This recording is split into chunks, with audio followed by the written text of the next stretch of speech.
আসসালামু আলাইকুম। আমার মিনি শপে সবাইকে আমন্ত্রণ করছি। ওইদিকে কিন্তু আমার কাস্টমার চলে আসছে আমার আজকে মিনি শপে।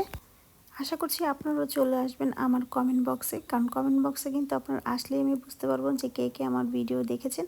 আর অবশ্যই আমার ভিডিওটা দেখে লাইক, কমেন্ট, শেয়ার করে যাবেন, ফলো অবশ্যই দিবেন, যাতে পরবর্তী ভিডিও ছাড়ার সাথে সাথে আপনাদের কাছে নোটিফিকেশন চলে যায়। যাই হোক, আমি আজকে আমার বাটার নানগুলো ভেজে নিচ্ছি। বাটার নানে কিন্তু তিল দিল অনেক ভালো লাগে।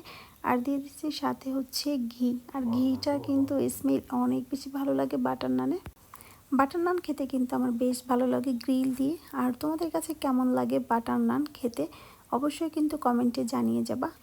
কমেন্টের মাধ্যমে কিন্তু আমরা একে অপরের বন্ধুত্ব হয়ে যাই। আমার কাস্টমারগুলো বসেই আছে খাওয়ার জন্য কখন আমার বাটার নান হবে। তো কথা বলতে বলতে কিন্তু আমার 1 পিস বাটার নান হয়ে গিয়েছে। যেহেতু 3 জন কাস্টমার আসছে, 2 পিস অর্ডার করেছিল বাটার নান, তো 1 পিস যেহেতু হয়ে গিয়েছে এখন আমি আরেক পিস ভেজে নিব।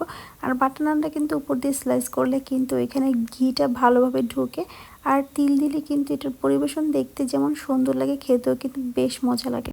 এই যে আমার 2 পিস বাটার নান হয়ে গিয়েছে, এখন আমি আমার কাস্টমারকে দিচ্ছি। আর আজকের আমার ভিডিওটা দেখে তোমাদের কেমন লাগলো অবশ্যই লাইক, কমেন্ট, শেয়ার করে দিবা। আর বেশি বেশি কমেন্ট করবা, রিপ্লাই দিব আমিও। তোমাদের এঙ্গেজমেন্ট বাড়াতে হলে কিন্তু আমাদের বেশি বেশি কমেন্ট করতে হবে, রিপ্লাই দিতে হবে। তো আজকের মতো বিদায়, টাটা, বাই বাই, আল্লাহ হাফিজ, শুভকামনা সবার।